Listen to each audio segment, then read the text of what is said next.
सूर्य भगवान की कथा। प्राचीन काल में एक बुढ़िया रहती थी। वह नियमित रूप से रविवार का व्रत करती। रविवार के दिन सूर्योदय से पहले उठकर बुढ़िया स्नान आदि से निवृत्त होकर आंगन को गोबर से लीपकर स्वच्छ करती। उसके बाद सूर्य भगवान की पूजा करती और रविवार व्रत कथा सुनकर सूर्य भगवान का भोग लगाकर दिन में एक समय भोजन करती। सूर्य भगवान की अनुकंपा से बुढ़िया को किसी प्रकार की चिंता एवं कष्ट नहीं था। धीरे धीरे उसका घर धन धान से भर गया। उस बुढ़िया को सुखी होते देख उसकी पड़ोसन उससे जलने लगी। बुढ़िया ने कोई गाय नहीं पाल रखी थी, अतः वह अपनी पड़ोसन के आंगन में बंधी गाय का गोबर लाती थी। पड़ोसन ने कुछ सोचकर अपनी गाय को घर के भीतर बांध दिया। रविवार को गोबर न मिलने से बुढ़िया अपना आंगन नहीं लीप सकी। आंगन न लीप पाने के कारण उस बुढ़िया ने सूर्य भगवान को भोग नहीं लगाया और उस दिन स्वयं भी भोजन नहीं किया। सूर्यास्त होने पर बुढ़िया भूखी प्यासी सो गई। प्रातः काल सूर्योदय से पूर्व उस बुढ़िया की आँख खुली तो वह अपने घर के आंगन में सुंदर गाय और बछड़े को देखकर हैरान हो गई। गाय को आंगन में बांधकर उसने जल्दी से उसे चारा लाकर खिलाया। पड़ोसन ने उस बुढ़िया के आंगन में बंधी सुंदर गाय और बछड़े को देखा तो वह उससे और अधिक जलने लगी। तभी गाय ने सोने का गोबर किया। गोबर को देखते ही पड़ोसन की आंखें फट गईं। पड़ोसन ने उस बुढ़िया को आस पास न पाकर तुरंत उस गोबर को उठाया और अपने घर ले गई तथा अपनी गाय का गोबर वहां रख आई। सोने के गोबर से पड़ोसन कुछ ही दिनों में धनवान हो गई। गाय प्रतिदिन सूर्योदय से पूर्व सोने का गोबर किया करती थी और बुढ़िया के उठने के पहले पड़ोसन उस गोबर को उठा कर ले जाती थी। बहुत दिनों तक बुढ़िया को सोने के गोबर के बारे में कुछ पता ही नहीं चला। बुढ़िया पहले की तरह हर रविवार को भगवान सूर्य देव का व्रत करती रही और कथा सुनती रही। लेकिन सूर्य भगवान को जब पड़ोसन की चालाकी का पता चला तो उन्होंने तेज आंधी चलाई। आंधी का प्रकोप देखकर बुढ़िया ने गाय को घर के भीतर बांध दिया। सुबह उठकर बुढ़िया ने सोने का गोबर देखा। उसे बहुत आश्चर्य हुआ। उस दिन के बाद बुढ़िया गाय को घर के भीतर बांधने लगी। सोने के गोबर से बुढ़िया कुछ ही दिन में बहुत धनी हो गई। उस बुढ़िया के धनी होने से पड़ोसन बुरी तरह जल भुन कर राख हो गई और उसने अपने पति को समझा बुझाकर उसे नगर के राजा के पास भेज दिया। सुंदर गाय को देखकर राजा बहुत खुश हुआ। सुबह जब राजा ने सोने का गोबर देखा तो उसके आश्चर्य का ठिकाना न रहा। उधर सूर्य देव भगवान को भूखी प्यासी बुढ़िया को इस तरह प्रार्थना करते देख उस पर बहुत करुणा आई। उसी रात सूर्य भगवान ने राजा को स्वप्न में कहा, राजन, बुढ़िया की गाय व बछड़ा तुरंत लौटा दो, नहीं तो तुम पर विपत्तियों का पहाड़ टूट पड़ेगा, तुम्हारा महल नष्ट हो जाएगा। सूर्य भगवान के स्वप्न से बुरी तरह भयभीत राजा ने प्रातः उठते ही गाय और बछड़े को बुढ़िया को लौटा दिया। राजा ने बहुत सा धन देकर बुढ़िया से अपनी गलती के लिए क्षमा मांगी। राजा ने पड़ोसन और उसके पति को उनकी इस दुष्टता के लिए दंड दिया। फिर राजा ने पूरे राज्य में घोषणा करा दी कि सभी स्त्री पुरुष रविवार का व्रत किया करें। रविवार का व्रत करने से सभी लोगों के घर धन धान से भर जाते हैं। राज्य में चारों ओर खुशहाली छा गई। स्त्री पुरुष सुखी जीवन यापन करने लगे तथा सभी लोगों के शारीरिक कष्ट भी दूर हो गए। सूर्य भगवान की कथा। सूर्य और चंद्र इस पृथ्वी के सबसे साक्षात देवता हैं। जो हमें प्रत्यक्ष उनके सर्वोच्च दिव्य स्वरूप में दिखाई देते हैं। वेदों में सूर्य को जगत की आत्मा कहा गया है। समस्त चराचर जगत की आत्मा सूर्य ही है। सूर्य से ही इस पृथ्वी पर जीवन है। वैदिक काल से ही भारत में सूर्योपासना का प्रचलन चला आ रहा है। वेदों की ऋचाओं में अनेक स्थानों पर सूर्य देव की स्तुति की गई है। पुराणों में सूर्य की उत्पत्ति, प्रभाव, स्तुति, मंत्र इत्यादि विस्तार से मिलते हैं। ज्योतिष शास्त्र में 9 ग्रहों में सूर्य को राजा का पद प्राप्त हुआ है। मार्कंडेय पुराण के अनुसार पहले यह संपूर्ण जगत प्रकाश रहित था। उस समय कमल योनि ब्रह्मा जी प्रकट हुए। उनके मुख से प्रथम शब्द ओम निकला, जो सूर्य का तेज रूपी सूक्ष्म रूप था। तत्पश्चात ब्रह्मा जी के 4 मुखों से 4 वेद प्रकट हुए, जो ओम के तेज में एकाकार हो गए। यह वैदिक तेज ही आदित्य है, जो विश्व का अविनाशी कारण है। ये वेद स्वरूप सूर्य ही सृष्टि की उत्पत्ति, पालन व संहार के कारण है। ब्रह्मा जी की प्रार्थना पर सूर्य ने अपने महातेज को समेटकर स्वल्प तेज को ही धारण किया।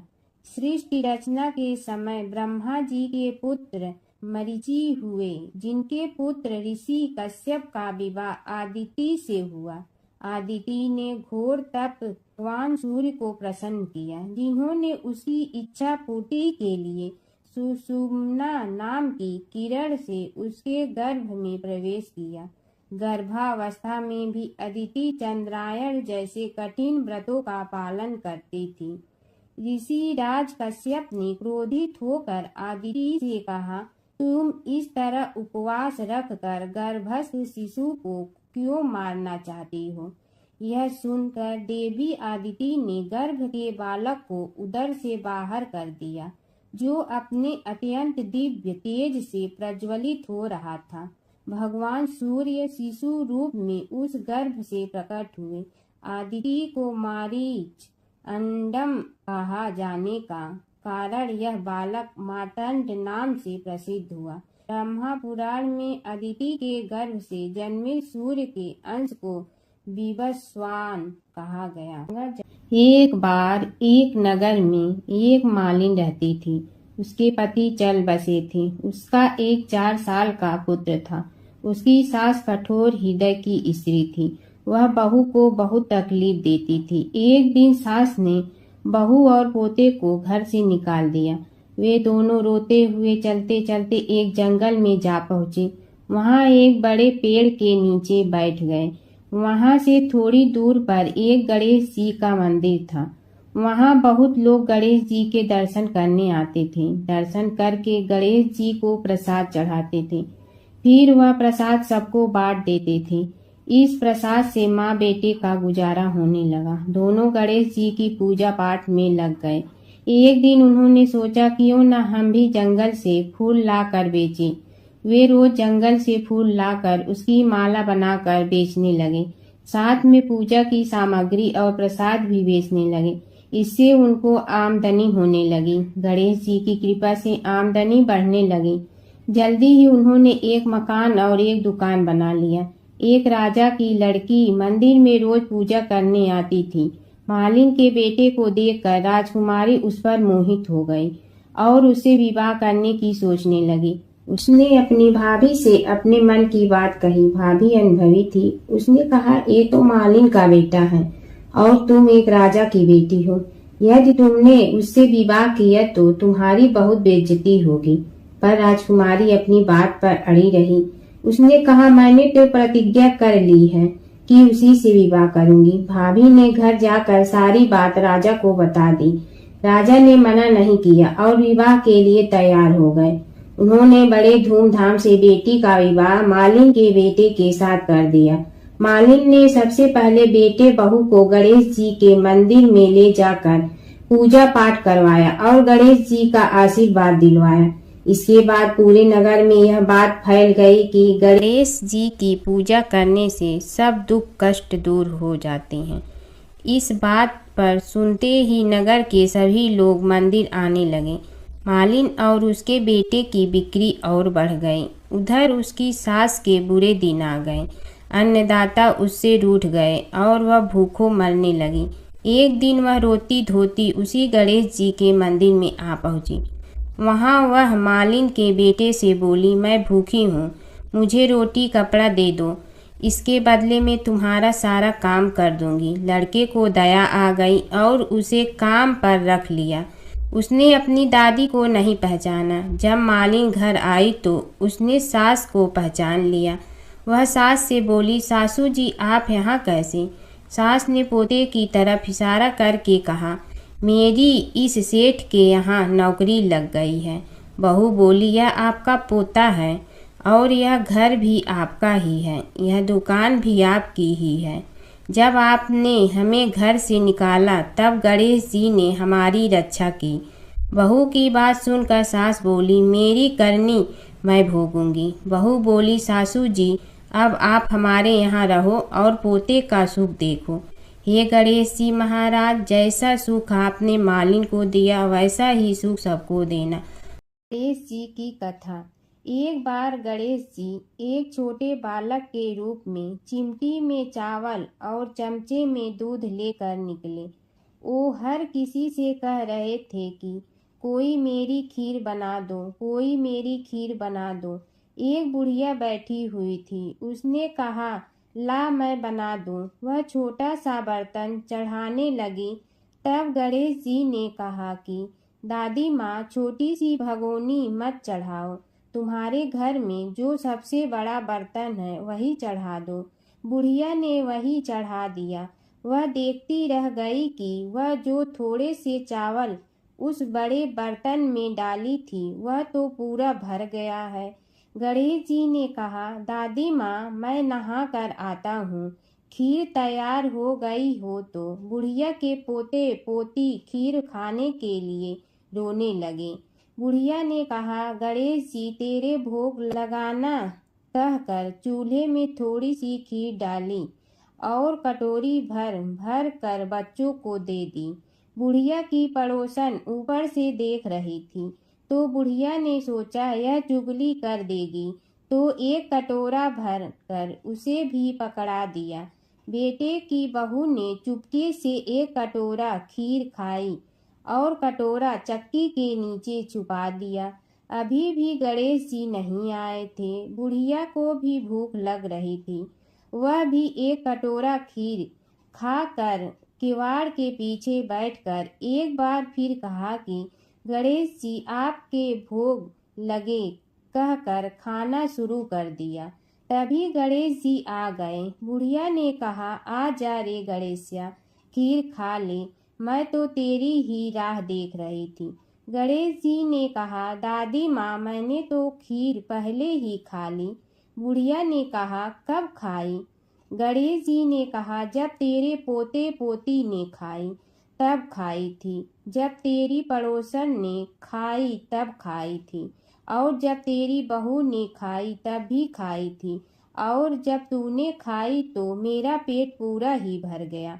बुढ़िया ने कहा, बेटा और सारी बात तो सोच, पर बहू बेचारी का तो नाम मत लो। वह तो सुबह से काम में लग रही है, उसने फिर खीर कब खाई? गणेश जी ने कहा, चाकी के नीचे देख झूठा कटोरा पड़ा है, और तूने तो मेरे भोग तो लगाया, वह तो वैसे ही खा गई। बुढ़िया ने कहा, बेटा घर की बात है, घर में ही रहने दो। अब बताओ बची हुई खीर का क्या करूं? गणेश जी ने कहा, नगरी जी जिमा दो। बुढ़िया ने पूरी नगरी जिलवा दी, फिर भी बर्तन पूरा ही भरा था। राजा को पता लगा तो बुढ़िया को बुलाया और कहा, क्यों रे बुढ़िया, ऐसा बर्तन तेरे घर पर सोवे अच्छा लगे या हमारे घर पर सोवे? बुढ़िया ने कहा, राजा जी आप ले लो। राजा जी ने खीर का बर्तन महल में मंगा लिया। लाते ही खीर में कीड़े मकोड़े बिच्छू हो गए और दुर्गंध आने लगी। यह देखकर राजा जी ने बुढ़िया से कहा, बुढ़िया बर्तन वापस ले जा तो मुझे मेरे गणेश जी ने दिया। बुढ़िया ने बर्तन वापस लिया, लेते ही सुगंधित की हो गई। घर आकर बुढ़िया ने गणेश जी से कहा, बची हुई खीर का क्या करें? गणेश जी ने कहा, झोपड़ी के कोने में खड्डा खोद कर गाड़ दो। उसी जगह सुबह उठकर वापस खोदेगी तो धन के 2-4 पैसे मिलेंगे। ऐसा कहकर गणेश जी अंतर ध्यान हो गए। जाते समय झोपड़ी के लात मारते हुए गए तो झोपड़ी के स्थान पर महल हो गया। सुबह बहू ने फावड़ा लेकर पूरे घर को खोद दिया तो कुछ भी नहीं मिला। बहू ने कहा, सासू जी, थारो गणेश जी तो झूठे हैं। सास ने कहा, बहू मारो गणेश झूठो तो नहीं है, ला मैं देखूं। वह फावड़ा लेकर खोजने लगी तो टन टन करते 2 धन के घड़े निकले आए। बहू ने कहा, सासू जी, गणेश जी तो साचो ही हैं। सास ने कहा, गणेश जी तो भावनाओं का भूखा है। यह गणेश जी जैसा आपने बुढ़िया को दिया वैसा सबको देना। एक समय की बात है कि विष्णु भगवान का विवाह लक्ष्मी जी के साथ निश्चित हो गया। विवाह की तैयारी होने लगी। सभी देवताओं को निमंत्रण भेजे गए, परंतु गणेश जी को निमंत्रण नहीं दिया। कारण जो भी रहा हो, अब भगवान विष्णु की बारात जाने का समय आ गया। सभी देवता अपनी पत्नियों के साथ विवाह समारोह में आए। उन सब ने देखा कि गणेश जी कहीं दिखाई नहीं दे रहे हैं। तब वे आपस में चर्चा करने लगे कि क्या गणेश जी को कोई न्योता नहीं दिया है या स्वयं गणेश जी ही नहीं आए हैं। सभी को इस बात पर आश्चर्य होने लगा। तभी सब ने विचार किया कि विष्णु भगवान से ही इसका कारण पूछा जाए। विष्णु भगवान से पूछने पर उन्होंने कहा कि हमने गणेश जी के पिता भोलेनाथ महादेव को न्योता भेजा है। यदि गणेश जी अपने पिता के साथ आना चाहते हैं तो आ जाते, अलग से न्योता देने की कोई आवश्यकता भी नहीं थी। दूसरी बात यह है कि उनको 1.25 मन मूंग, 1.25 मन चावल, 1.25 मन घी और 1.25 मन लड्डू का भोजन दिन भर में चाहिए। यदि गणेश जी नहीं आएंगे तो कोई बात नहीं, दूसरे के घर जाकर इतना सारा खाना पीना अच्छा भी नहीं लगता। इतनी वार्ता कर ही रहे थे कि किसी एक ने सुझाव दिया, यदि गणेश जी आ भी जाए तो उनके द्वारपाल बनाकर बैठा देंगे कि आप घर की याद रखना। आप तो चूहे पर बैठकर धीरे धीरे चलोगे तो बारात से बहुत पीछे रह जाओगे। यह सुझाव भी सबको पसंद आ गया तो विष्णु भगवान ने भी अपनी सहमति दे दी। होना क्या था कि इतने में गणेश जी वहां आ पहुंचे और उन्हें समझा बुझा कर घर की रखवाली करने बैठा दिया गया। बारात चल रही थी, तब नारद जी ने देखा कि गणेश जी तो दरवाजे पर ही बैठे हुए हैं, तो वे गणेश जी के पास गए और रुकने का कारण पूछा। गणेश जी कहने लगे कि विष्णु भगवान ने मेरा बहुत अपमान किया है। नारद जी ने कहने लगे कि अपनी मूसक देना को आगे भेज दे तो वह रास्ता खोद देगी, जिससे उनके वाहन धरती में धंस जाएंगे। तब आपको सम्मान पूर्वक बुलाना पड़ेगा। अब तो गणेश जी ने अपनी मूसक सेना जल्दी से आगे भेज दी और सेना ने जमीन पोली कर दी। जब बारात वहां से निकली तो रथों के पहिए धरती में धंस गए। लाख कोशिश करे परंतु पहिए नहीं निकले। सभी ने अपने अपने उपाय किए परंतु पहिए तो नहीं निकले, बल्कि जगह जगह से टूट गए। किसी की समझ में नहीं आ रहा था कि अब क्या किया जाए। तब तो नारद जी ने कहा, आप लोगों ने गणेश जी का अपमान करके अच्छा नहीं किया। यदि उन्हें मना कर लाया जाए तो आपका कार्य सिद्ध हो सकता है और यह संकट टल सकता है। शंकर भगवान ने अपने दूत नंदी को भेजा और वे गणेश जी को लेकर आए। गणेश जी का आदर सम्मान के साथ पूजन किया। तब कहीं रथ के पहिए निकले। अब रथ के पहिए निकल के परंतु टूट फूट गए तो उन्हें सुधारे गए। पास के खेत में खाती काम कर रहा था, उसे बुलाया गया। खाती अपना कार्य करने के पहले श्री गणेशाय नमः कहकर गणेश जी की वंदना मन ही मन करने लगा। देखते ही देखते खाती ने सभी पहियों को ठीक कर दिया। तब खाती कहने लगा कि हे देवताओं, आपने सर्वप्रथम गणेश जी को नहीं मनाया होगा और न ही उनकी पूजन की होगी। इसीलिए तो आपके साथ यह संकट आया है। हम तो मूर्ख अज्ञानी हैं, फिर भी पहले गणेश जी को पूजते हैं, उनका ध्यान करते हैं। आप लोग तो देवतागण हैं, फिर भी आप गणेश जी को कैसे भूल गए? अब आप लोग भगवान श्री गणेश जी की जय बोल कर जाएं तो आपके सब काम बन जाएंगे और संकट कट जाएंगे। ऐसा कहते हुए बारात वहां से चल दी और विष्णु भगवान को लक्ष्मी जी के साथ विवाह संपन्न करा के सभी सकुशल घर लौट आए। हे गणेश जी महाराज, आपने विष्णु को जैसे कारज सारियो ऐसे कारज सबको सिद्ध कर जो। बोलो गजानन भगवान की जय। जमुना की कहानी। प्राचीन समय में एक गांव था जिसमें दो बहनें रहा करती थी। एक बहन का नाम गंगा था तो दूसरी बहन का नाम जमुना था। एक बार दोनों बहनें एक साहूकार के खेत से गुजर रही थी तो जमुना ने 13 दाने जौ के तोड़ लिए, जिसे देख गंगा बोली कि तुझे तो ग्रहण लग गया, तूने चोरी की है। इस पर जमुना बोली कि अब मेरा ग्रहण कैसे धुलेगा। गंगा ने कहा कि तुझे 12 साल तक साहूकार के यहाँ नौकरी करनी पड़ेगी, तभी तेरा पाप धुलेगा और ग्रहण से मुक्ति मिलेगी। जमुना साहूकार के यहाँ नौकरी के लिए जाती है और अपने लिए काम मांगती है। साहूकार उसे काम पर रख लेता है, लेकिन काम करने से पहले जमुना उसे कहती है कि मैं सारे काम करूंगी लेकिन 4 काम नहीं करूंगी। जूठे बर्तन नहीं मांजूंगी, झाड़ू नहीं लगाऊंगी, बिस्तर नहीं बिछाऊंगी और दिया नहीं जलाऊंगी। 12 साल के बाद कुंभ का मेला लगा तो साहूकारनी भी कुंभ नहाने जाने लगी। जमुना ने उसे जाते देख कहा कि कुंभ के मेले में मेरी बहन गंगा मिलेगी तो उसे यह सोने का टक्का दे देना, इससे वह अपने हाथों में सुंदर चूड़ियां पहन लेगी। साहूकारनी ने कुंभ के मेले में गंगा को वह सोने का टका दे दिया। गंगा ने उनसे वह टका लेते हुए कहा कि मेरी बहन को कहना कि उसके 12 वर्ष पूरे हो गए हैं, अब वह वहां वापिस आ जा।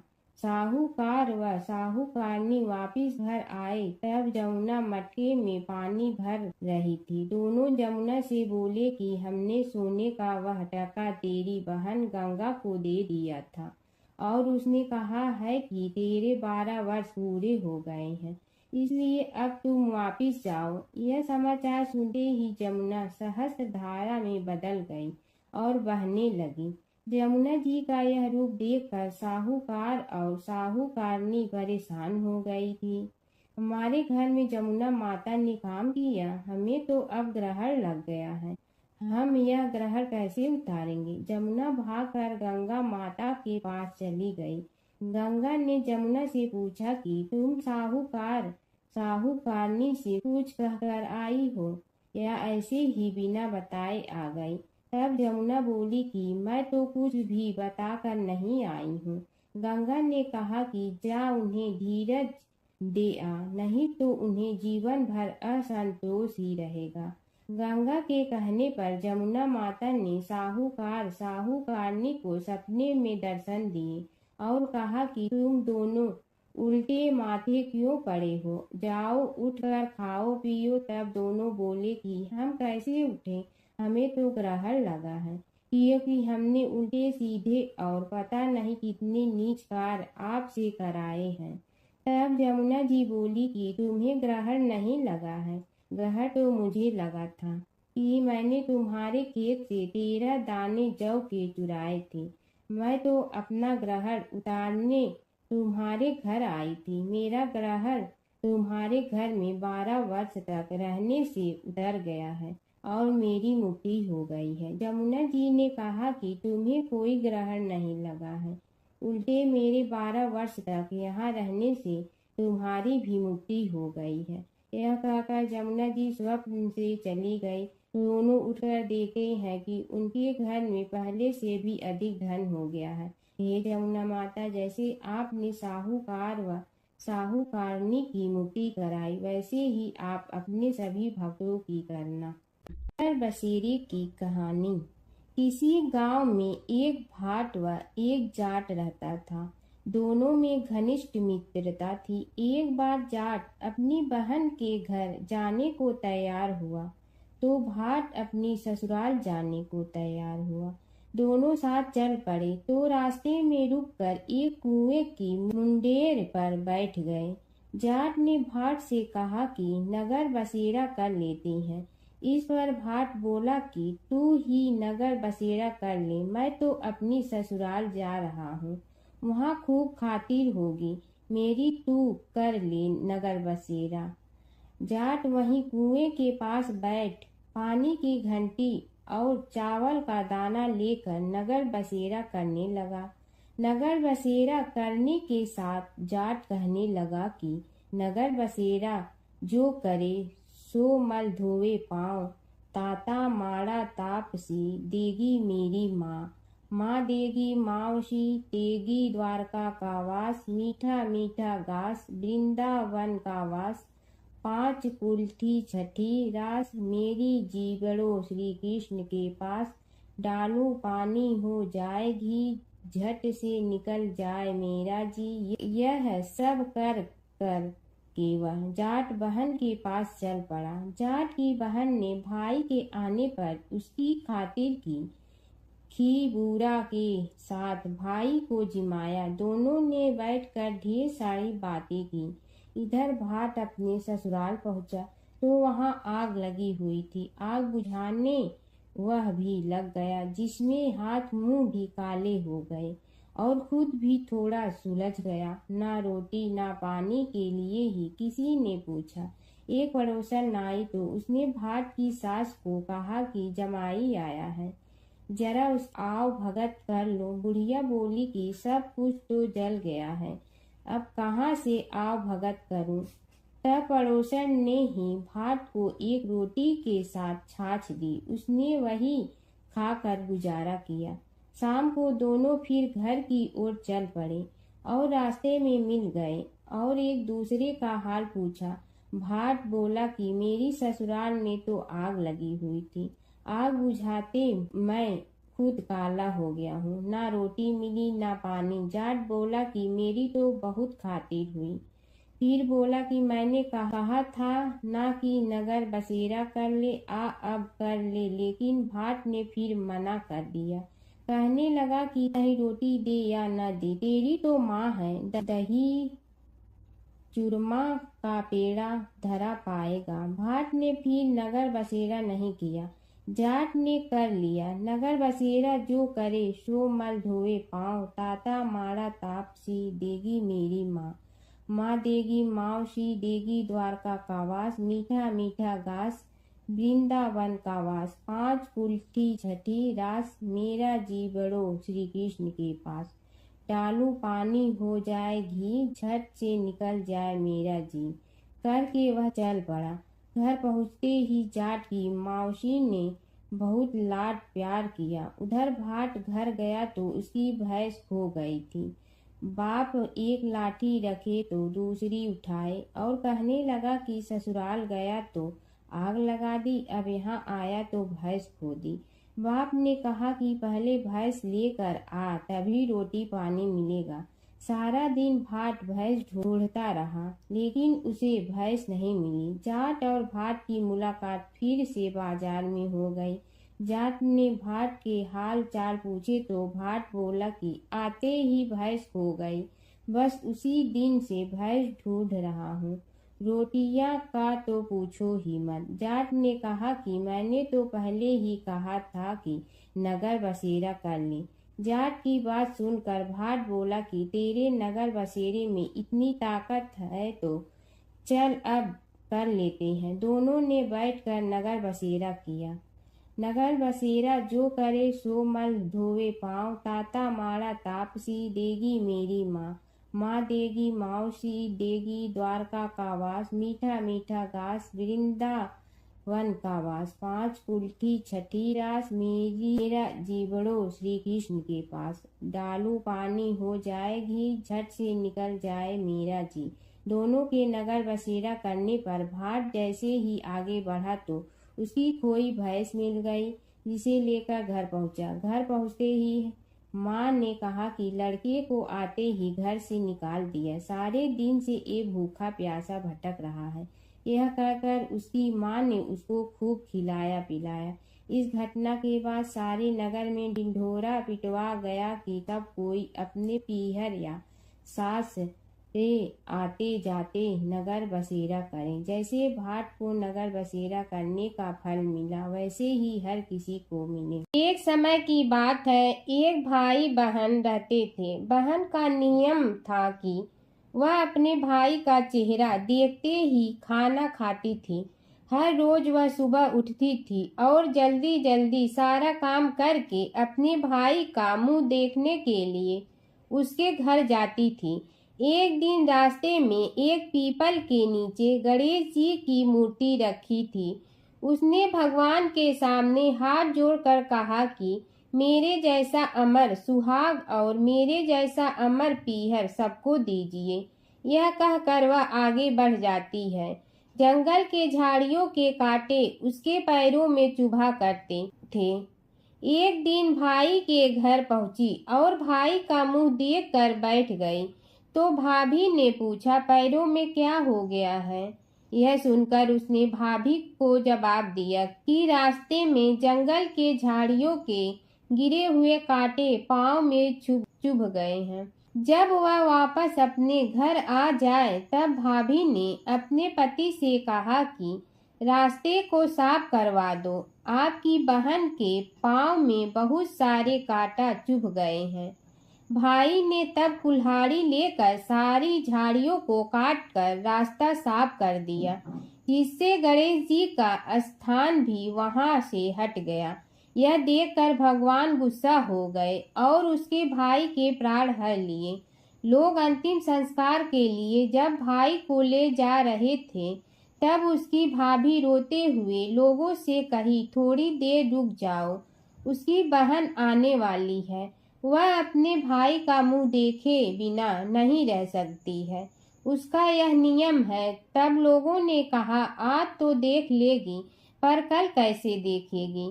रोज दिन की तरह बहन अपने भाई का मुंह देखने के लिए जंगल में निकली। तब जंगल में उसने देखा कि सारा रास्ता साफ किया हुआ है।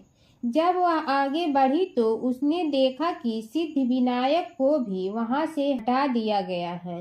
तब उसने जाने से पहले गणेश जी को एक अच्छे स्थान पर रखकर उन्हें स्थान दिया और हाथ जोड़कर बोली, भगवान मेरे जैसा अमर सुहाग और मेरे जैसा अमर पीहर सबको देना। और फिर बोलकर आगे निकल गई। भगवान सोचने लगे, अगर इसकी नहीं सुनी तो हमें कौन मानेगा, हमें कौन पूजेगा? तब सिद्धि विनायक ने उसे आवाज दी, बेटी इस खेजड़ी की 7 पत्तियां लेकर जा और उसे कच्चे दूध में धोकर भाई के ऊपर छींटा मार देना, वह उठकर बैठ जाएगा।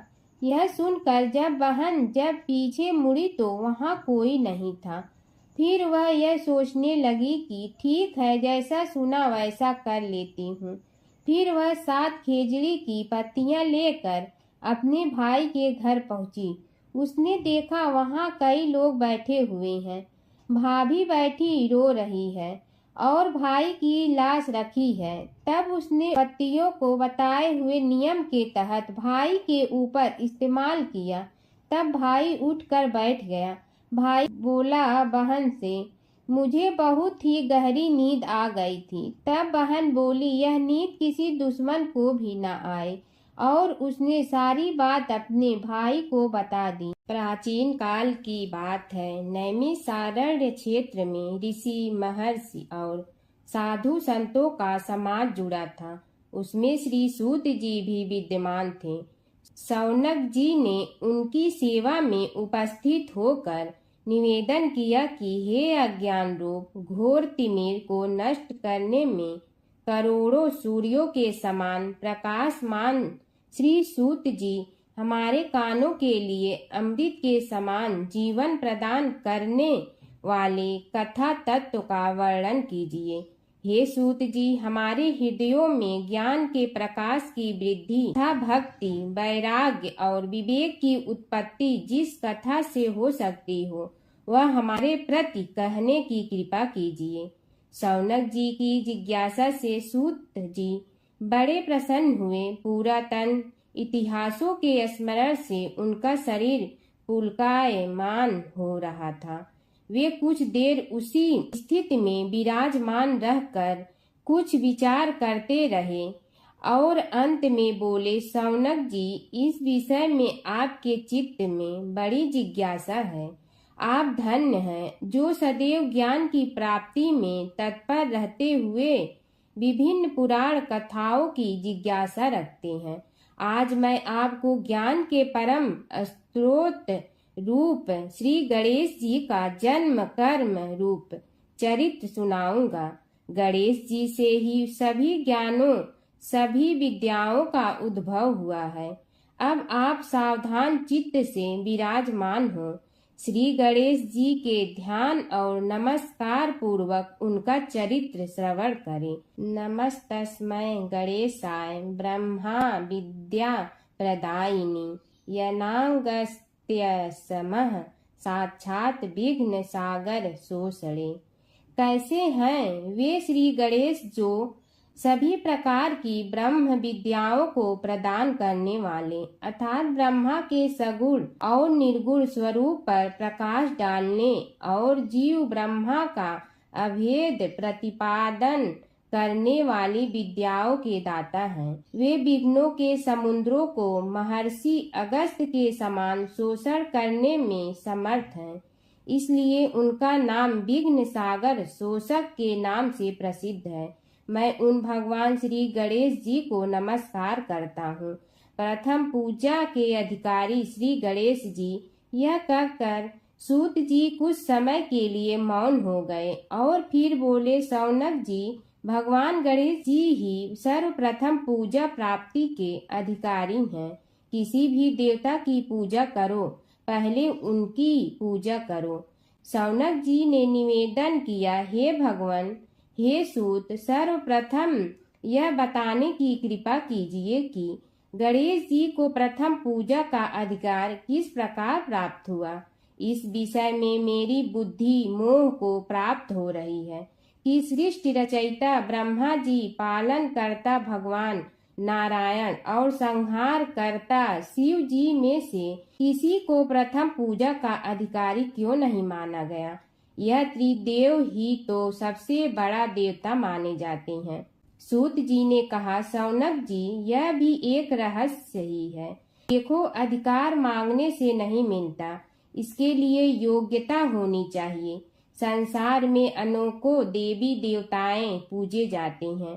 पहले जो जिसका इष्ट देव होता है वह उसी की पूजा किया करता है। इससे बड़े देवताओं के महत्व में कमी आने की आशंका उत्पन्न हो गई। इस कारण देवताओं में परस्पर विवाद होने लगा। वे उसका निर्णय प्राप्त करने के लिए शिव जी के पास पहुँचे और प्रणाम करके पूछने लगे, प्रभु, हम सब में प्रथम पूजा का अधिकारी कौन है। शिव जी सोचने लगे कि किसे प्रथम पूजा का अधिकारी माने। तभी उन्हें एक युक्ति सूझी। बोले, देवगण, इसका निपटारा बातों से नहीं तथ्यों से होगा। इसके लिए एक प्रतियोगिता रखनी होगी, शिव की परिक्रमा करने की प्रतियोगिता। देवगण उनका मुख देखने लगे, शंकित हृदय से सोचने लगे कि कैसी प्रतियोगिता रहेगी। यह शिव जी ने उनके मन के भाव ताड़ लिए, इसलिए सांत्वना भरे शब्दों में बोले, घबराओ मत, कोई कठिन परीक्षा नहीं ली जाएगी। बस इतना ही कि सभी अपने अपने वाहनों पर चढ़कर संसार की परिक्रमा करो और फिर यहाँ लौट आओ। जो पहले लौटेगा वही सर्वप्रथम पूजा का अधिकारी होगा। अब क्या देर थी, सभी अपने अपने वाहन पर चढ़कर दौड़ पड़े। किसी का वाहन गजराज था तो किसी का सिंह, किसी का भैंसा तो किसी का मृग, किसी का हंस तो किसी का उल्लू, किसी का अश्व तो किसी का श्वान। अभिप्राय यह है कि वाहनों को विविधता के दर्शन उस समय जितने भले प्रकार से हो सकते थे उतने अन्य समय में नहीं। सबसे गया बीता वाहन गणेश जी का था मूषक, उससे चूहा भी कहते हैं। ऐसे वाहन के बल भरोसे इस प्रतियोगिता में सफल होना तो क्या, सम्मिलित होना भी हास्यास्पद है। गणेश जी ने सोचा, छोड़ो, क्या होगा प्रतियोगिता में भाग लेने से, हम तो यहाँ बैठे रह कर ही तमाशा देखेंगे। वे बहुत देर तक विचार करते रहे। अंत में उन्हें एक युक्ति सूझी। शिव जी स्वयं ही जगदाता हैं, यह संसार उन्हीं का प्रतिबिंब है, तब क्यों न इन्हीं की परिक्रमा कर ली जाए। इनकी परिक्रमा करने से ही संसार की परिक्रमा हो जाएगी। ऐसा निश्चय कर उन्होंने मूषक पर चढ़कर शिव जी की परिक्रमा की और उनके समक्ष जा पहुँचे। शिव जी ने कहा, तुमने परिक्रमा पूर्ण कर ली? उन्होंने उत्तर दिया, जी हाँ। शिव जी सोचने लगे कि इसे तो यहीं घूमते हुए देखा, फिर परिक्रमा कैसे कराया।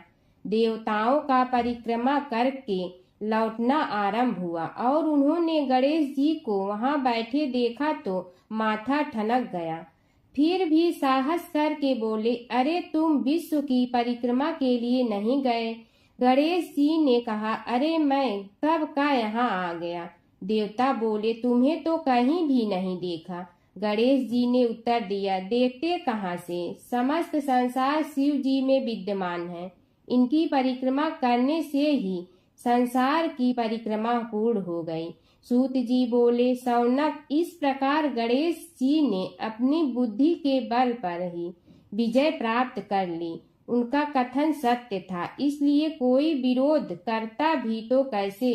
बस उसी दिन से गणेश जी की प्रथम पूजा होने लगी। सूत जी बोले, हे शौनक जी, यह एक तथ्य है कि गणेश जी ही उसके पात्र हैं। वे बड़े देवता का भी कार्य सिद्धि में विघ्न उपस्थित होने पर उन विघ्न राज का आश्रय न लिया हो। हे शौनक, वे देव भी बड़े दयालु हैं। नाम तो शिव जी का ही आशुतोष है, किंतु वे सर्वात्मा और सर्वरक्षक प्रभु तो शिव जी की अपेक्षा भी शीघ्र ही प्रकट हो जाते हैं। उनका भक्त कभी किसी संकट में नहीं पड़ता। यदि प्रारब्ध वशात कभी किसी विपत्ति में पड़ भी जाता है तो गणेश्वर की उपासना करने पर उनके अनुग्रह से उनके समस्त दुख दूर होकर परम सुख की प्राप्ति होती है। शौनक ने कहा, हे सूत जी, हे महाभाग, हे प्रभु, मैं गणेश जी के विभिन्न चरित्रों का अध्ययन करना चाहता हूँ, तो मुझे बताइए कि किस ग्रंथ का अवलोकन करूँ। हे दयामय, आपको तो उनके समस्त चरित्र विदित है कि यदि आप ही उन्हें सुनाने की कृपा करें तो मेरा अत्यधिक उपकार होगा। सूत जी बोले, हे शौनक भगवान, गणेश्वर के इतने चरित्र हैं कि उन सब का कथन इस जीवा से संभव नहीं, क्योंकि प्रभु अनंत, प्रभु चरित्र अनंता वाली बात समस्त विद्वान ऋषि मुनि कहते हैं। फिर भी गणेश जी प्रथम पूजा के अधिकारी होने के कारण समस्त देव चरित्रों में जुड़े हुए हैं, इसलिए उनका प्रभाव भी सर्वाधिक व्यापक है। हे मुने, हे शौनक, वे भगवान सर्व समर्थ हैं। वे सभी का तिरस्कार करने में समर्थ हैं, किंतु उनका तिरस्कार कोई भी नहीं कर सकता। यह त्रिलोक्य उन्हीं भगवान के संकेत पर नित्य करता है। इसकी समस्त क्रियाएं उन्हीं की इच्छा पर आश्रित हैं। हे शौनक भगवान गणेश्वर स्वयं कहते हैं, शिवे विष्णु च शक्तौ च सूर्ये मयि निराधिप यो भेद बुद्धि योग स सम्य योगो मतो मम। हे नरेश्वर, हे वरेण्य, शिव, विष्णु, शक्ति, सूर्य और मुझ गणेश में जो अभेद बुद्धि योग है, मेरे मत में वही सम्यक योग है। इससे यह भी सिद्ध है कि समस्त देवता उन्हीं के स्वरूप हैं। वे ही भगवान विभिन्न कार्य रूपों के अनुसार अपना भिन्न भिन्न नाम रखते हैं। हे मुनि श्रेष्ठ, उन सब देवताओं के चरित्र भी उन्हीं गणराज के चरित्र हैं। यद्यपि सब चरित्र एक ही ग्रंथ में मिलने में संभव नहीं है, फिर भी गणेश्वर के अनेकों प्रमुख चरित्रों का वर्णन गणेश पुराण में हुआ है। राजा सोमकांत का वृत्तांत कथन। शौनक जी ने पूछा, हे प्रभु, गणेश पुराण का आरंभ किस प्रकार हुआ, यह मुझे बताने की कृपा करें। इस पर सूत जी ने कहने लगे, हे शौनक, यद्यपि गणेश पुराण है तो बहुत प्राचीन, क्योंकि भगवान गणेश्वर तो आदि हैं। न जाने कब से गणेश जी अपने उपासकों पर कृपा करते चले आ रहे हैं। उनके अनंत चरित्र हैं, जिनका संग्रह एक महापुराण का रूप ले सकता है। उसे एक बार भगवान नारायण ने नारद जी को और भगवान ने शंकर और जगन जननी पार्वती जी को सुनाया था। बाद में वही पुराण संक्षेप रूप में ब्रह्मा जी ने महर्षि वेद व्यास को सुनाया और फिर व्यास जी ने महर्षि भृगु को सुनाया। भृगु ने कृपा करके सौराष्ट्र के एक राजा सोमकांत को सुनाया था। तब से वह पुराण अनेक कथाओं में विस्तृत होता रहा और अनेक कथाओं से रहित होता हुआ अनेक रूप में प्रचलित है। शौनक जी ने पूछा, भगवान, आप यह बताने का कष्ट करें कि राजा सोमकांत कौन था। उसने महर्षि से गणेश पुराण का श्रवण कहाँ किया था, उस पुराण के श्रवण से उसे क्या क्या उपलब्धियां हुई।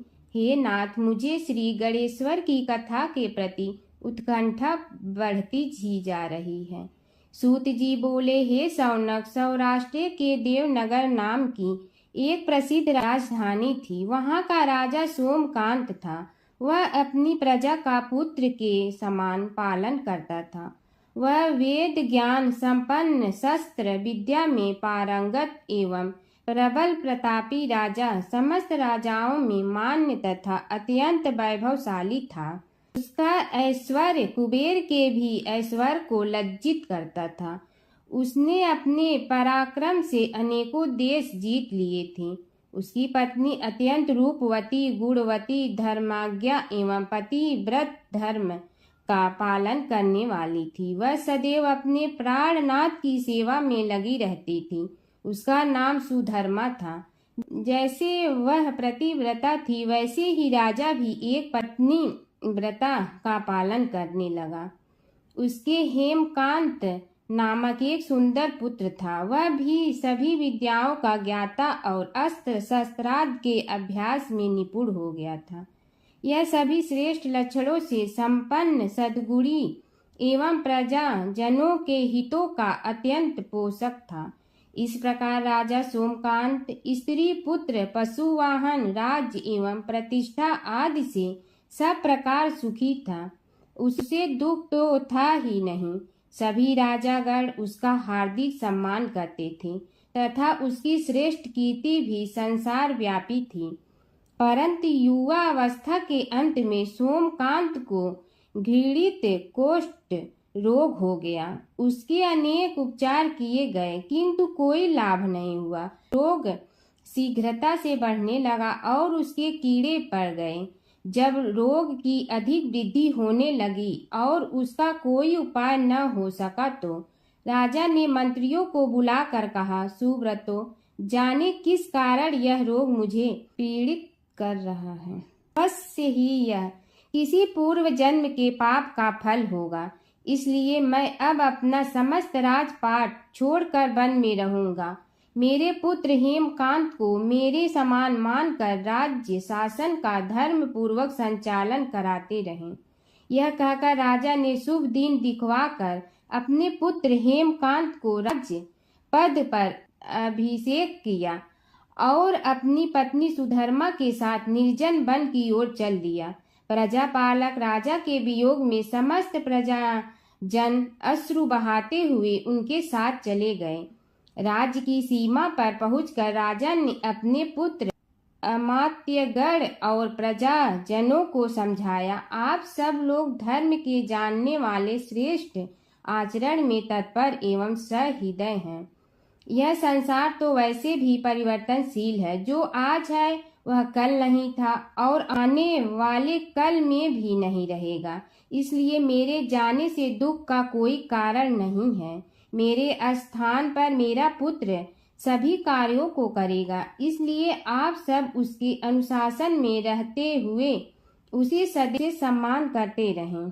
फिर पुत्र से कहा, बेटा, यह स्थिति सभी के समझ आती रही है। हमारे पूर्व पुरुष भी परंपरागत रूप से वृद्धावस्था आने पर वन में जाते रहे हैं। मैं कुछ समय पहले ही वन में जा रहा हूँ, तो कुछ पहले या पीछे जाने में कोई अंतर नहीं पड़ता। यदि कुछ वर्ष बाद जाऊं तब भी मोह का त्याग करना ही होगा। इसलिए हे वत्स, तुम दुखित मत हो और मेरी आज्ञा मानकर राज्य शासन को ठीक प्रकार चलाओ। ध्यान रखना, क्षत्रिय धर्म का कभी त्याग न करना और प्रजा को सदा सुखी रखना।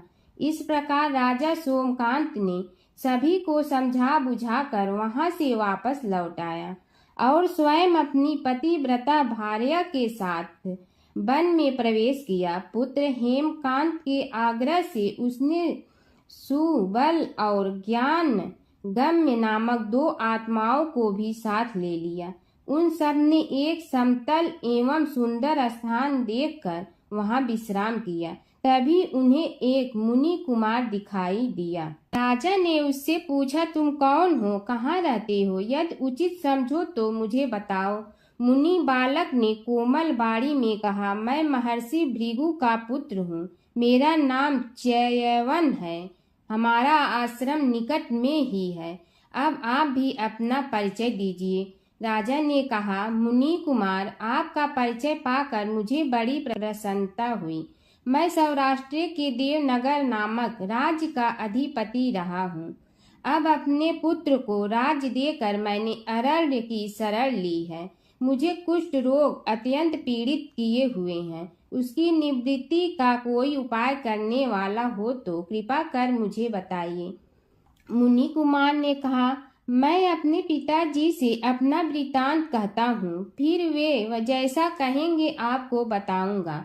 यह कहकर मुनि बालक चला गया और कुछ देर में ही आकर बोला, राजन, मैंने आपका वृतांत अपने पिताजी को बताया। उनकी आज्ञा हुई है कि आप सब मेरे साथ आश्रम में चलकर उनसे भेंट करें, तभी आपके रोग के विषय में भी विचार किया जाएगा।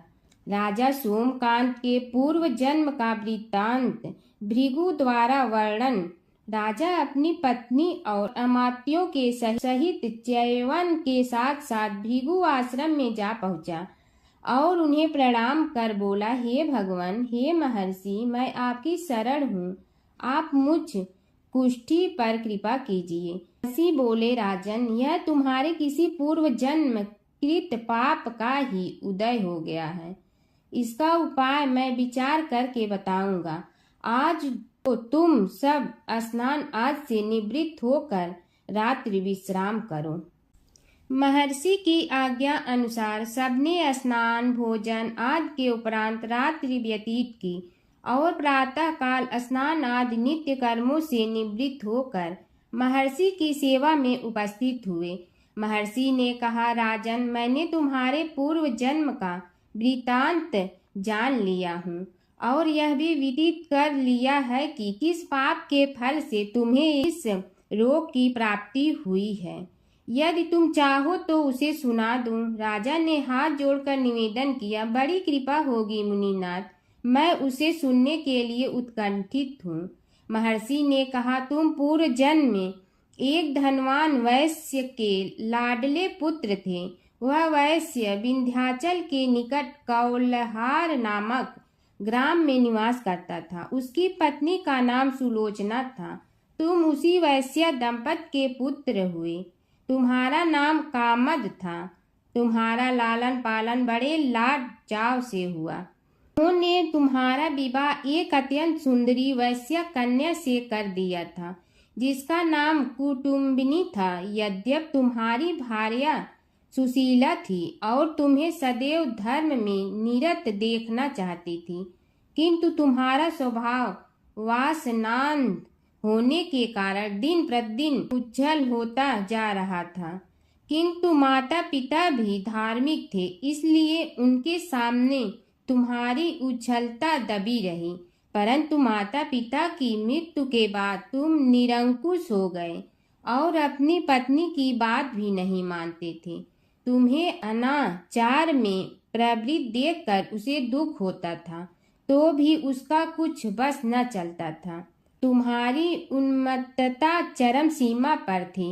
अपनों से भी द्वेष और क्रूरता का व्यवहार किया करते थे, हत्या आदि कराते थे। तुम्हारे लिए सामान्य बात हो गई। पीड़ित व्यक्तियों ने तुम्हारे विरुद्ध राजा से पुकार की, अभियोग चला और तुम्हें राज्य की सीमा से भी बाहर चले जाने का आदेश हुआ। तब तुम घर छोड़कर किसी निर्जन वन में रहने लगे। उस समय तुम्हारा कार्य लोगों को लूटना और हत्या करना ही रह गया। एक दिन मध्याह्न काल था। गुणवर्धक नामक एक विद्वान ब्राह्मण उधर से निकला। बेचारा अपनी पत्नी को लिवाने के लिए ससुराल जा रहा था। तुमने उस ब्राह्मण युवक को पकड़कर लूट लिया। प्रतिरोध करने पर उसे मारने लगे तो वह चित्कार करने लगा, मुझे मत मार, मत मार, देख मेरा दूसरा विवाह हुआ है, मैं पत्नी को लेने के लिए जा रहा हूँ।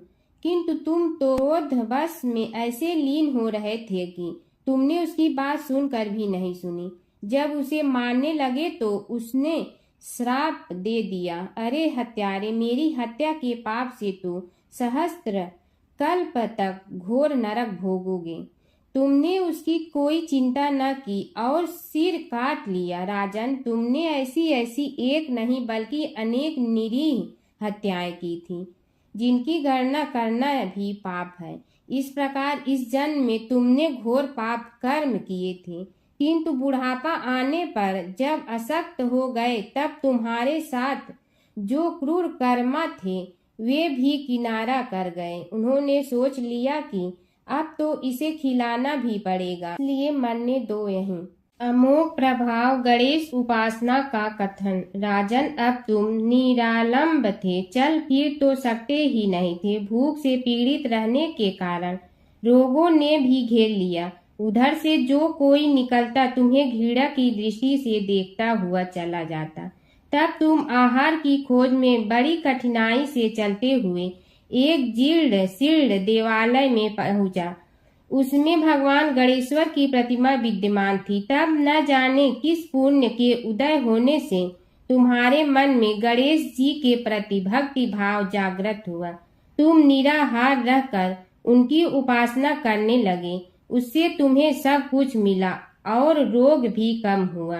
राजन, तुमने अपने साथियों की दृष्टि बचाकर बहुत सा धन एक स्थान पर गाड़ दिया था।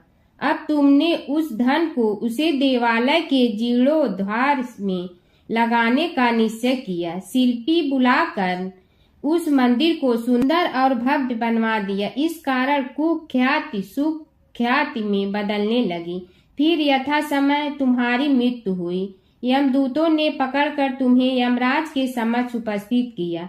यमराज तुमसे बोले, जीव, तुमने पाप और पुण्य दोनों ही किए हैं और दोनों का ही भोग तुम्हें भोगना है, किंतु पहले पाप का फल भोगना चाहते हो पुण्य का। इसके उत्तर में तुमने प्रथम अपने पुण्य कर्मों के भोग की इच्छा प्रकट की और इसीलिए उन्होंने तुम्हें राजकुल में जन्म लेने के लिए भेज दिया। पूर्व जन्म में तुमने भगवान गणाध्यक्ष का सुंदर एवं भव्य मंदिर बनवाया था, इसलिए तुम्हें सुंदर देह की प्राप्ति हुई। यह कहकर महर्षि भृगु कुछ रुके। उन्होंने देखा कि राजा को इस वृतांत पर शंका हो रही है। तभी महर्षि के शरीर में असंख्य विकराल पक्षी उत्पन्न होकर राजा की ओर झपटे। उनकी चोंच बड़ी तीक्ष्ण थी, जिनसे वे राजा के शरीर को नोच नोच कर खाने लगे। उसके कारण उत्पन्न असहनीय पीड़ा से व्याकुल हुए राजा ने महर्षि के समक्ष हाथ जोड़कर निवेदन किया, प्रभु, आपका आश्रम तो समस्त द्वेष आदि से परे है और यहाँ मैं आपकी शरण में बैठा हूँ। तब यह पक्षी मुझे आकर ही क्यों पीड़ित कर रहे हैं? हे मुनिनाथ, इनसे मेरी रक्षा कीजिए। महर्षि ने राजा के निरंतर वचन सुनकर सांत्वना देते हुए कहा, राजन, तुमने मेरे वचनों में शंका की थी और जो मुझ सत्यवादी के कथन में शंका करते हैं उसे खाने के लिए मेरे शरीर से इसी प्रकार पक्षी प्रकट हो जाते हैं जो कि मेरे हुंकार करने पर भस्म हो जाया करते हैं। यह कर महर्षि ने हुंकार की और तभी वे समस्त पक्षी भस्म हो गए। राजा श्रद्धावनत होकर उनके समक्ष अश्रुपात करता हुआ बोला, प्रभु, अब आप पाप से मुक्त होने का उपाय कीजिए। महर्षि ने कुछ विचार कर कहा, राजन, तुम पर भगवान गणेश्वर की कृपा सहज रूप से है और वे ही प्रभु तुम्हारे पापों को भी दूर करने में समर्थ हैं। इसलिए तुम उनके पाप नाशक चरित्रों का श्रवण करो। गणेश पुराण में उनके चरित्रों का भले प्रकार वर्णन हुआ है, अतएव तुम श्रद्धा भक्ति पूर्वक उसी को सुनने में चित्त लगाओ। राजा ने प्रार्थना की, महामुनि, मैंने गणेश पुराण का नाम भी आज तक नहीं सुना, तो उनके सुनने का सौभाग्य कैसे प्राप्त कर सकूंगा। हे नाथ, आपसे अधिक ज्ञानी और प्रकांड विद्वान और कौन हो सकता है। आप ही मुझ पर कृपा कीजिए। महर्षि ने राजा की दीनता देखकर उसके शरीर पर अपने कमंडल का मंत्रपूत जल छिड़का। तभी राजा को एक छींक आई और नासिका से एक अत्यंत छोटा काले वर्ण का पुरुष बाहर निकल आया। देखते देखते वह बढ़ गया। उसके भयंकर रूप को देखकर राजा कुछ भयभीत हुआ, किंतु समस्त आश्रमवासी वहां से भाग गए। वह पुरुष महर्षि के समक्ष हाथ जोड़कर खड़ा हो गया। उन्हें उसकी ओर देखा और कुछ उच्च स्वर में बोले, तू कौन है, क्या चाहता है। वह बोला, मैं साक्षात पाप हूँ, समस्त पापियों के शरीर में मेरा निवास है। आपके मंत्रपूत जल के स्पर्श से मुझे विवश होकर राजा के शरीर से बाहर निकलना पड़ा है। अब मुझे बड़ी भूख लगी है, बताइए क्या खाऊं और कहाँ रहूं। महर्षि बोले, तू उस आम के अवकाश स्थान में निवास कर और उसी वृक्ष के पत्ते खाकर जीवन निर्वाह कर। यह सुनते ही वह पुरुष आम के वृक्ष के पास पहुंचा, किंतु उसके स्पर्श मात्र से वह वृक्ष जलकर भस्म हो गया। फिर जब पाप पुरुष को रहने के लिए कोई स्थान दिखाई न दिया तो वह भी अंतर्हित हो गया। एक बार अपने पुत्र के खातिर भगवान शिव और श्री कृष्ण के बीच छिड़ गया था प्रलयंकारी युद्ध। भगवान शिव जहाँ प्रलय के देवता हैं, वहीं श्री कृष्ण पालन करता। दोनों के कारण ही यह जगत सुचारू रूप से चल रहा है और दोनों महाशक्तिशाली हैं। लेकिन कभी आपने सोचा है कि अगर कभी दोनों में युद्ध हुआ तो उसका इस संसार पर क्या असर पड़ेगा और दोनों में से विजयी कौन होगा।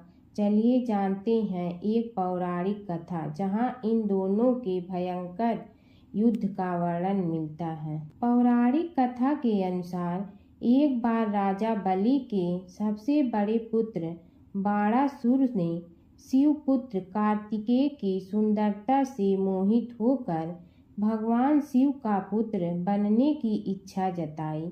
उसने भगवान शिव की कठोर तपस्या की, जिसके बाद शिव जी ने उसे अपने पुत्र के रूप में स्वीकार कर लिया। एक समय ऐसा आया जब बाणासुर की पुत्री उषा को श्री कृष्ण के पुत्र अनिरुद्ध से प्रेम हो गया। उषा की मायावी मित्र अप्सरा चित्रलेखा ने अनिरुद्ध और उषा का गंधर्व विवाह करा दिया। जब बाणासुर को यह बात पता चली तो उसने अनिरुद्ध का अपहरण कर उसे अपना बंदी बना लिया। फिर क्या था, श्री कृष्ण ने अपनी पूरी सेना के साथ बाणासुर की नगरी पर धावा बोल दिया। श्री कृष्ण और बाणासुर का युद्ध। बाणासुर श्री कृष्ण की नारायणी सेना से अकेले नहीं लड़ सकता था, इसलिए उसने भगवान शिव से मदद मांगी। अब युद्ध में श्री कृष्ण की नारायणी सेना के विरुद्ध बाणासुर की सेना के साथ भगवान शिव और कुमार कार्तिकेय भी लड़ रहे थे। युद्ध इतना भयानक था कि एक पल को लगा कि भगवान शंकर ने अग्निशस्त्र से गरुड़ पर सवार श्री कृष्ण, बलराम और प्रद्युम्न मारे गए। लेकिन उसी समय श्री कृष्ण ने वरुणास्त्र का प्रयोग कर महादेव के अग्नेस्त्र को शांत कर दिया। फिर शिव जी के अस्त्रों के जवाब में श्री कृष्ण ने वैष्णवास्त्र का प्रयोग किया, जिससे संपूर्ण जगत अंधकार में डूब गया। गुस्से में भगवान शंकर ने 4 पंखा वाला बाण अपने हाथ में ले लिया तो श्री कृष्ण ने जीभरास्त्र उठाया।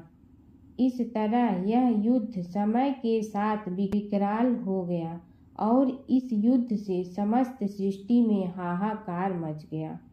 तब ब्रह्मा जी को युद्ध रोकने आना पड़ा।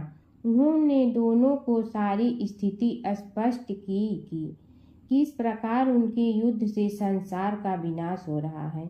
उनके समझाने के बाद महादेव युद्ध में पीछे हट गए, लेकिन कार्तिकेय और बाणासुर भगवान श्री कृष्ण से युद्ध करते रहे। जब श्री कृष्ण ने बाणासुर को परास्त किया, अंत में भगवान श्री कृष्ण ने युद्ध में बाणासुर को पराजित करने के लिए अपना सुदर्शन चक्र प्रयोग किया और उसकी मदद से बाणासुर के सहस्त्र भुजाओं को काट डाला।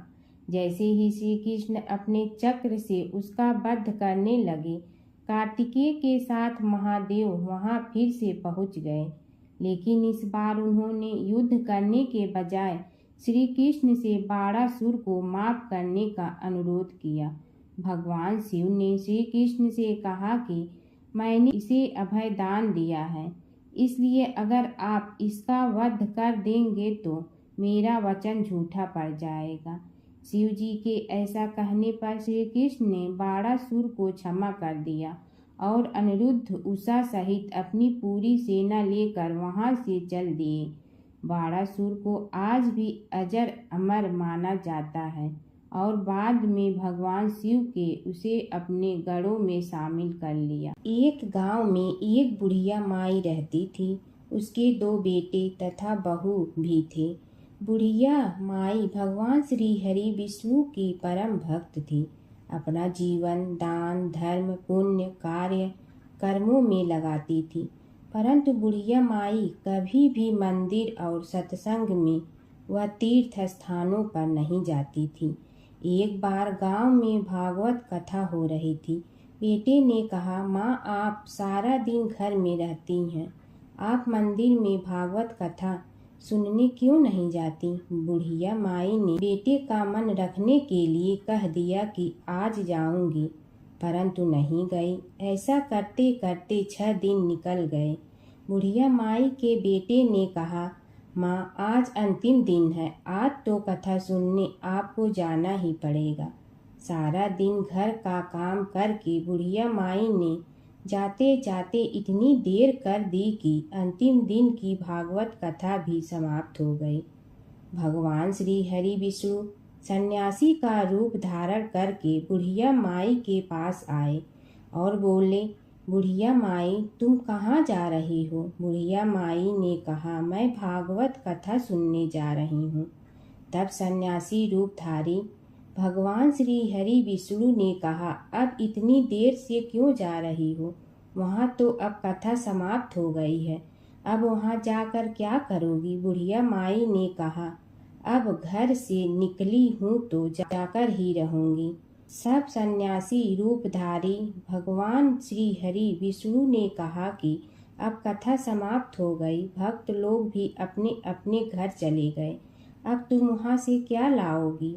तो बुढ़िया माई बोली, कुछ नहीं तो मैं वहाँ से एक ईंट ही उठा लाऊंगी। तो सन्यासी रूपधारी भगवान श्री हरि विष्णु बोले, तुम वहाँ से मिट्टी की ईंट लाओगी, उसके बदले में मैं तुम्हें एक सोने की ईंट देता हूँ। बुढ़िया माई ने ईंट ले ली और घर की तरफ चल पड़ी और विचार करने लगी कि यदि यह ईंट मैं घर लेकर जाऊंगी तो बेटे बहू झगड़ने लगेंगे, इसीलिए घर के आंगन में बाहर ही बुढ़िया माई ने वह ईंट जमीन में गाड़ दी। परंतु अब बुढ़िया माई का ध्यान उस ईंट पर ही रहने लगा। खाने पीने घर के काम करने में सदैव बुढ़िया माई अपना ध्यान सोने की ईंट पर ही लगाई रखती। बेटे बहू ने पूछा, माँ पूरे दिन घर के आंगन में क्या करती रहती हो? तो बुढ़िया माई ने कहा, मैं आने जाने वाले को देखती रहती हूँ। एक दिन बुढ़िया माई मर गई। यमराज के दूत बुढ़िया माई को लेने आए। बुढ़िया माई को लेकर धर्मराज जी के पास पहुँचे और धर्मराज जी को सारी बात बतलाई। धर्मराज जी ने बुढ़िया माई को कुतिया की योनि दे दी और कुतिया उसी पेड़ के नीचे बैठी रहती। बुढ़िया माई की बहू ने कहा, इस कुतिया को यहाँ से भगाओ, नहीं तो यह बच्चों को काट जाएगी। तो उसके बेटे ने उसकी पीठ पर एक लकड़ी मारी और बुढ़िया माई मर गई और को सर्प की योनि मिली। आंगन में सर्प को देखकर बेटे बहू ने किसी को काट नहीं जाए इसी डर से मार दिया। फिर बुढ़िया माई मरकर धर्मराज जी के पास पहुंची। बुढ़िया माई कीड़ी का रूप धारण करके उस आंगन में कीड़ी नगरा बना लिया। आंगन में कीड़ी नगरा हो गया। घर वाले बहुत परेशान हुए। घर वाले भोजन भी नहीं बना रहे थे और मन ही मन होने का स्मरण करने लगे। तब भगवान श्री हरि विष्णु सन्यासी का रूप धारण करके आए और बोले कि कुछ खाने को दे दो। तो घरवाले ने कहा, महाराज हमारे खाने को भी कुछ नहीं बनाया क्योंकि हमारे घर में कीड़ी नगरा हो गया है। आप ही इसका कुछ उपाय बतलाइए। तब महाराज जी ने आंगन में खोदा और सोने की 28 निकाली और दोनों बेटों को दे दी और कहा, तुम्हारी माँ के नाम से दान पुण्य करना, धर्मशाला बनवाना, स्कूल बनवाना, प्याऊ लगवाना, गौशाला में गाय के चारे खाने की व्यवस्था करना। परंतु दोनों बेटे आपस में झगड़ने लगे कि तू दान कर, तू दान कर। किसी ने बुढ़िया माई के नाम से कोई दान नहीं किया और कीड़ी नगरा वहाँ उसी स्वरूप में स्थापित रहा। कुछ दिन बाद सन्यासी वापस आया और बुढ़िया माई के बेटों ने भगवान स्वरूपधारी सन्यासी महाराज से कहा कि हमारी घर की हालत वैसी की वैसी है, कीड़ी नगरा तो वैसे का वैसा ही है। तब साधु रूपधारी सन्यासी महाराज ने कहा, वह सोने के ईंट के टुकड़े लाओ और उन्हें बेचकर उनसे जो भी धन मिले उसे तुम्हारी माँ के नाम से दान पुण्य करो। इस कीड़ी नगरा पर शक्कर और आटा डालो। तुम ऐसा करोगे तो तुम्हारी माँ को मोक्ष प्राप्ति होगी। और उनके घर से कीड़ी नगरा चला गया। जो व्यक्ति प्रतिदिन सुबह प्रातः आटा और शक्कर कीड़ी नगरे पर डालता है वह सदैव धनवान, पुत्रवान, संपन्न, सुख शांति से जीवन यापन करता है। उसके घर में कभी कोई कष्ट नहीं आता है। उसका जीवन सदा सर्वदा आनंद से व्यतीत होता है। उसके परिवारजन उसे अत्यधिक स्नेह प्रदान करते हैं।